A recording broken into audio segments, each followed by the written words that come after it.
પાલિકાના ward number 1માં આવેલી અનેક સોસાયટીઓના રહીશોને ઓછા પ્રેશરથી સમયસર અને ગંદુ પાણી મળતું હોવાના કારણે સ્થાનિક કોર્પોરેટરો જ્યાં ભરવાડ અને હરીશ પટેલ TP13ની પાણી ટાંકી પાસે ઉપવાસ પર ઉતર્યા છે। જ્યાં સુધી પાલિકાના અધિકારીઓ ઘટના સ્થળે આવીને પાણીના પ્રશ્નો નિકાલ ન આવે ત્યાં સુધી આ બંને કોર્પોરેટરોના ઉપવાસ યથાવત રહેવાની ચીમકી ઉચ્ચારવામાં આવી છે। અત્રે ઉલ્લેખનીય છે કે TP13 વિસ્તારમાં છેલ્લા કેટલાક સમયથી પાણી સમયસર પૂરતા પ્રેશરથી મળતું નથી।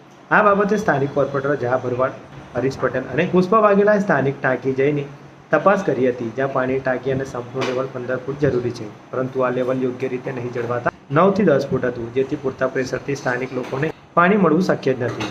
સ્થાનિક રહીશોના વારંવાર પાણી બાબતોના પ્રશ્નોથી કંટાળીને આ બંને કોર્પોરેટરો સ્થાનિક પાણીની ટાંકી ઉપવાસ પર બેઠા છે।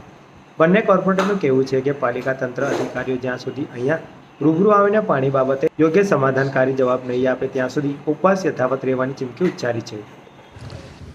આ અમારો વોર્ડ નંબર 1નો TP13 પાણીની ટાંકીનો વિસ્તાર છે। TP13ની આજુબાજુનો વિસ્તાર છે જ્યાં પાણીની ટાંકી આવેલી છે। હું અને અમારા સાથી કોર્પોરેટર હરીશભાઈ પટેલ આજે અમે અહીંયા ટાંકી પર ધરણા પર બેઠા છીએ, કારણ કે છેલ્લા ઘણા સમયથી મારા વિસ્તારના નાગરિકો પાણીની સમસ્યાઓથી ઝઝૂમી રહ્યા છે।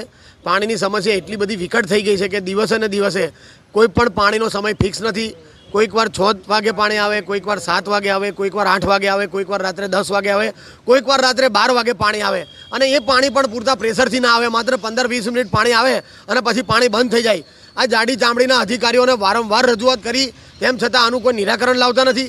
તમે જુઓ કે મારા આ TP13 પાણીની ટાંકીની બાજુમાં ગાંધીનગર, બાજુમાં અમરનગર, રાજીવનગર, જાદવ પાર્ક, ફૂલવાડીનો વિસ્તાર, જૂની આશાપુરી, નવી આશાપુરી, જૂની રામવાડી, નવી રામવાડી, નિઝામપુરા ગામ, રસુલજીની ચાલી, આ નવાહેડનો તમામ વિસ્તાર, નિઝામપુરાનો તમામ વિસ્તાર, TP13ની તમામ સોસાયટીઓનો વિસ્તાર, આ લોકો ત્રાહીમામ પોકારી ગયા છે।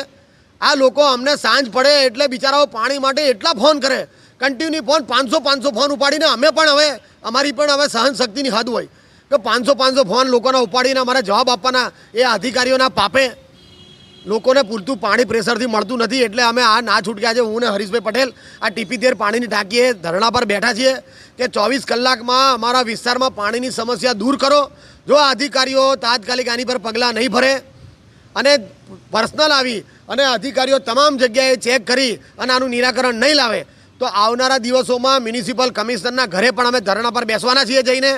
આ અધિકારીઓને હજી તો ખબર નથી, અમે 2 કોર્પોરેટર જ બેઠા છે, આવનારા દિવસોમાં હજારોની સંખ્યામાં બહેનો બહાર આવશે અને એ બહેનો બહાર આવીને અધિકારીઓના કપડાં પણ ફાડી નાખશે, કારણ કે આ અધિકારીઓ બરાબર સરખા જવાબ નથી આપતા। અમારા ફોન કટ કરી નાખે, કોર્પોરેટરો સભામાં રજૂઆત કરે તો એનું કોઈ ફીડબેક ના મળે, અમે રજૂઆત કર્યા પછી અમને કોઈ પૂછવા ના આવે અધિકારીઓ કે ભાઈ તમે શું રજૂઆત કરી હતી, તમારો પ્રોબ્લેમ શું છે। આટલું ન્યૂઝપેપરમાં આવે, છાપાઓમાં આવે, તમારા મીડિયા માધ્યમથી તમે બતાવો, તેમ છતાં અધિકારીઓના પેટનું પાણી નથી હલતું। એનો મતલબ એ લોકોને કામગીરી નથી કરવી।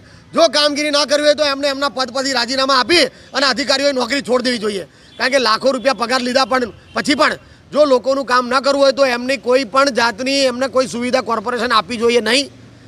અમે તો એક જ માંગણી કરીએ છીએ કે ભાઈ અમારા વિસ્તારમાં સમયસર પાણી આવવું જોઈએ, ચોખ્ખું પાણી આવવું જોઈએ અને પૂરતા પ્રેશરથી પાણી આવવું જોઈએ, એવી અમારી માંગણી છે। અમારી માંગણીને ધ્યાને લઈ અને જો આ કામગીરી નહીં કરે વહેલેસર તો આવનારા દિવસોમાં ખૂબ જ ઉગ્ર આંદોલન આ પાણી બાબતે આખા વડોદરા શહેરમાં થશે, અને એની માત્ર ને માત્ર જવાબદારી આ પાણીને સંલગ્ન જે અધિકારીઓ છે એમની જવાબદારી રહેશે।